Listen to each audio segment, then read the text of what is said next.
Assalamu alaikum everyone, this is me Abu Mohammed Chaudhary and welcome to Army Physics Class. Today we are going to cover the previous chapter and also we are going to try to cover some new topics from a new chapter inshallah. So let's not delay anymore and let's begin. So I would like to request everyone to give the name and number of the chapter 2.12. So the first thing here we need to know is that electric charge. What is an electric charge? So this is the basic thing we need to know, that electric charge is the basic physical property of a matter. Electric charge is the basic physical property of a matter that causes it to experience a force when kept in electrical or magnetic field. Electrical charge is the basic physical property of a matter that causes it to experience a force when kept in electric or magnetic field. Now the second thing here we need to learn is that there are three parts of an atom. We already know that, I think that most of us already know that there are three parts of an atom.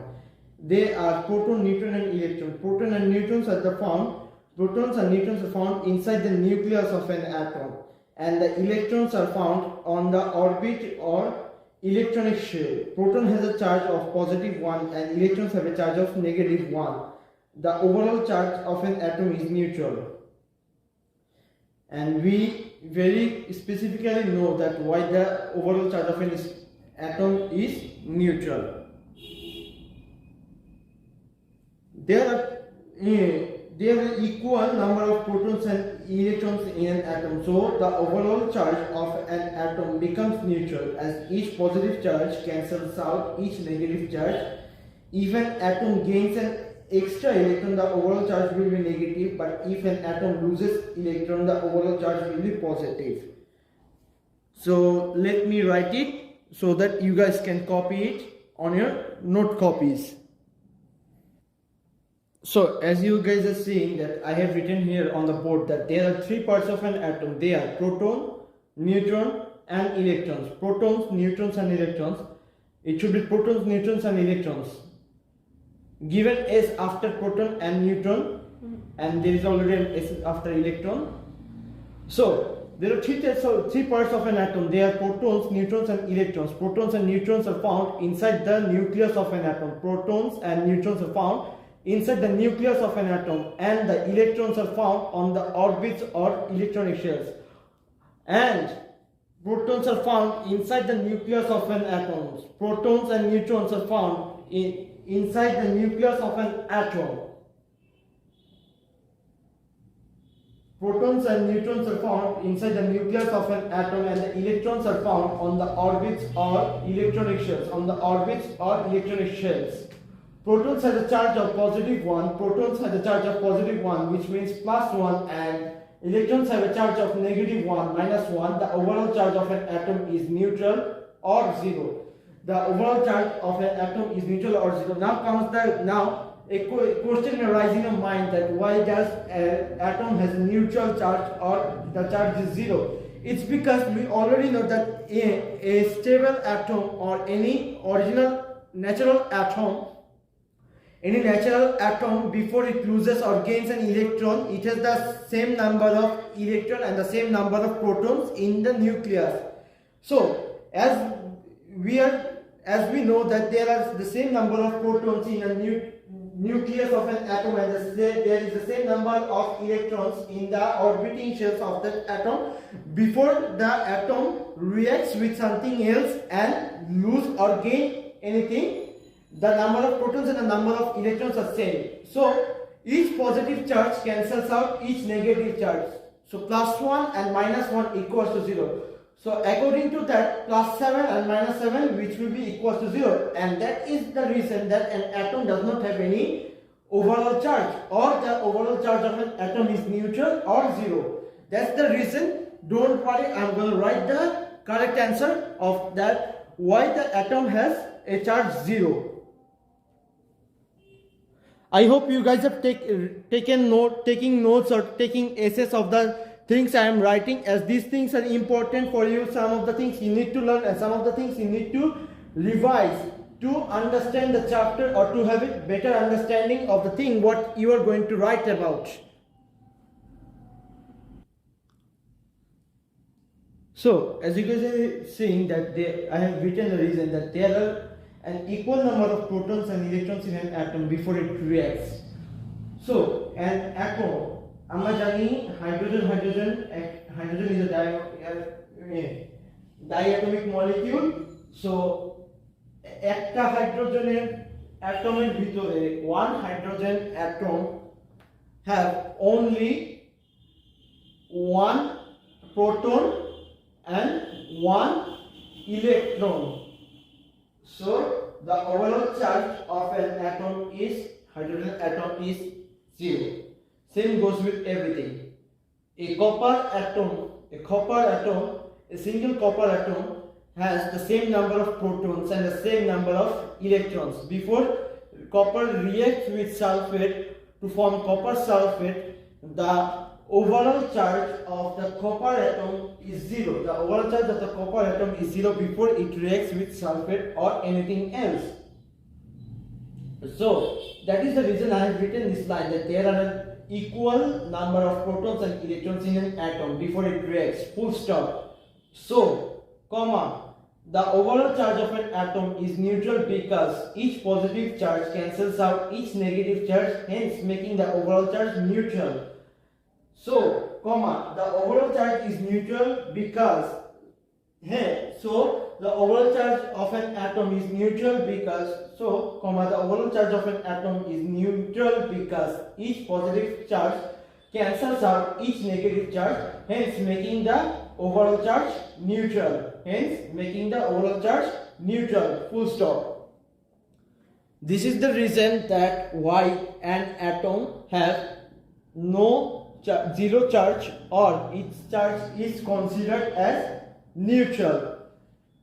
Then one more thing, that if a neutral atom loses an electron, suppose if a neutral atom loses an electron, the overall charge of the electron of the atom will be positive 1. Here, just think of it. The difference between positive 7 and if we subtract positive 7, now if we subtract minus 6 from positive 7, then we are going to get a difference of positive 1. We are going to get a difference of positive 1 plus 7 minus 6, which gives us positive 1. Here the same thing occurs, that the number of protons are remaining the same, but the number of electrons has been decreased. An electron has been decreased. So instead of minus 7, here we are going to write minus 6. So the difference is in charge will be positive 1. And if that same electron gains if that same atom gains an electron instead of losing one, the overall charge will be charge difference will be -1, and that's because that the number of proton is remaining same, +7,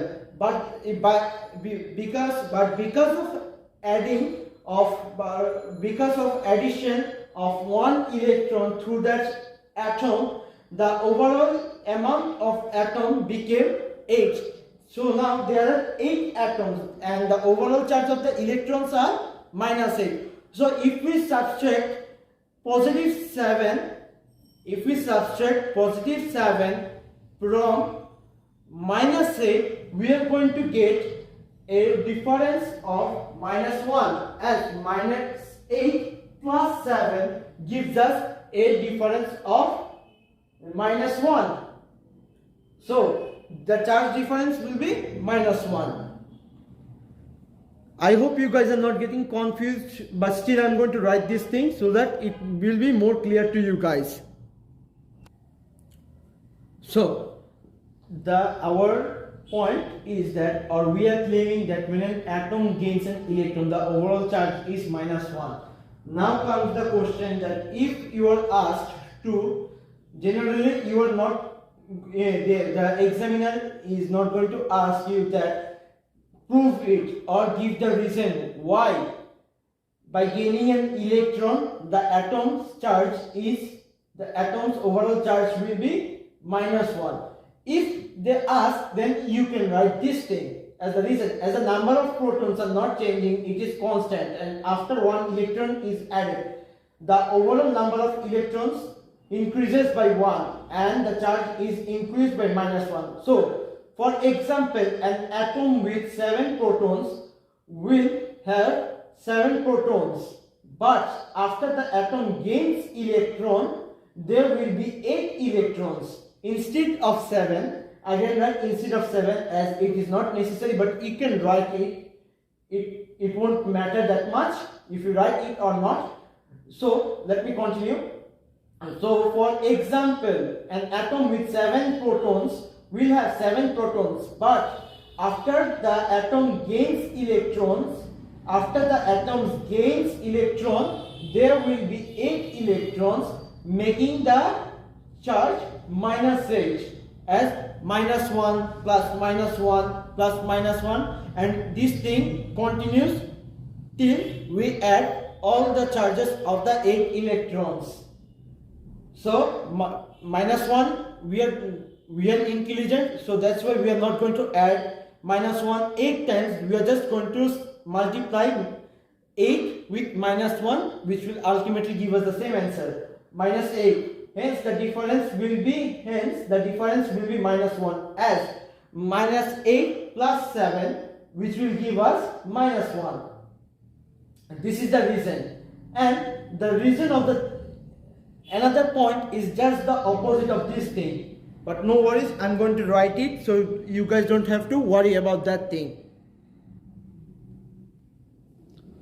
So as you are seeing here, that we are claiming that when an atom loses an electron, the overall charge is +1. Now the same thing, if the examiner or if the question paper asks you to prove it or to give the reason of your claim or of the point, so the reason will be that as the number of protons will be same by using, sorry, there is a mistake here, let me correct it. So I'm sorry that there was a mistake here. I wrote something which didn't actually make a correct sense, so I have rewritten the thing. As the number of protons and electrons are same, so by losing an electron, the total number of electrons will decrease. As the number of protons and electrons are same, so by losing an electron, the total number of electrons will decrease. For example, if an atom has 7 protons, it will remain constant, but as the atom loses an electron, the number of electrons will be 6, making the charge -6. So the overall charge will be +1. Please take an SS of the thing or take notes in your note copy. So you guys are seeing here that an atom that becomes charged by losing or gaining electrons are called ions. So if the question will be that what are ions? The answer is going to be for 1 mark. If the answer is for 1 mark, just write this thing: an atom that becomes charged by gaining or losing electrons, or by losing or gaining electrons, are known as ions. Full stop. It's damn simple, bro. Metals such as graphite, gold, copper allows electricity to flow through them. Now, we have learned in the previous chapters also that water conductors and insulators. Conductors are materials that allows current to pass through them, or that allows current to flow through them. Insulators are materials that does not allow current to flow through them, or does not allow current to flow through them. Full stop. So Alhamdulillah, this is the end of chapter 2.12. Now everyone please give heading of chapter 2.13. So here I would like to request everyone to give the new chapter name and the number, chapter 2.13, more about charges. So the first thing here is that we should know that like charges repel and unlike charges attract each other. Like magnets, for example, in magnets, the south side and the south side will repel, and the south side and the north side will attract. In the same way, north side and north side will repel, north side and south side will attract each other. In the same way, like charges repel. For example, positive charge will be repel each other, negative charge and negative charge will repel each other, and the positive charge and the negative charge will attract each other, and the negative charge and the positive charge will be attracting towards each other. And also, charged objects attract uncharged objects. Charged objects attract uncharged objects. I don't know that have you guys tried it in your childhood or not, that we used to rub a plastic scale on our head and we used to see that this would attract the after rubbing the plastic scale or the plastic cooler in our head for a short period of time, where we see that it attracts a small pieces of paper lying on the table. We used to do it when we were kids. I used to do it when I was a kid, that I used to rub my plastic ruler on my head, and I would tear some small pieces of paper and put it on the desk, and after rubbing the plastic ruler on my head for a short period of time, when I used to put the scale above the pieces of paper, the pieces of paper would fly and stick to the plastic ruler, and after a short period of time, the papers would fall to the ground, which means that by wrapping the plastic ruler with our head, by rubbing the plastic ruler on our head, the plastic ruler gained a charge. The plastic ruler gained a charge, and the pieces of paper were totally uncharged. So when the plastic paper gains charge, the charged object attracted the non-charged or uncharged objects, which is the charged object is the plastic ruler, and the uncharged object is the pieces of paper. The uncharged object is the pieces of paper. So again, the reason behind the papers used to fall after a short period of time, because the plastic ruler has lost its energy, has lost its charge. The charge was totally finished, or the charge was gone out, or the charge was finished. In the charge that was created in the plastic scale is finished. So without the charge, both are now the plastic ruler is also uncharged, and the pieces of papers are also uncharged. So this is the reason that the pieces of paper used to fall. If enough charges are built up on something,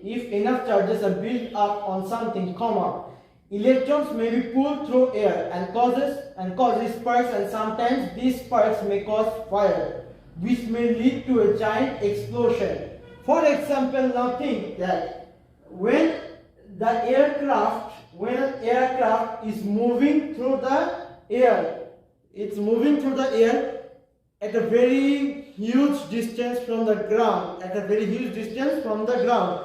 there is a continuous friction, or where we can say it also as air resistance or the drag force. There is a continuous air resistance between the aircraft and the air.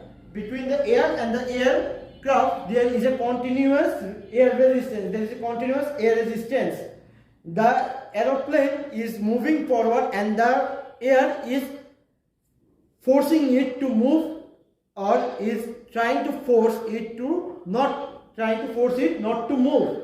So as there is a continuous friction occurring between, or air resistance occurring between them, the body of the aeroplane becomes charged. The body of the aeroplane becomes charged.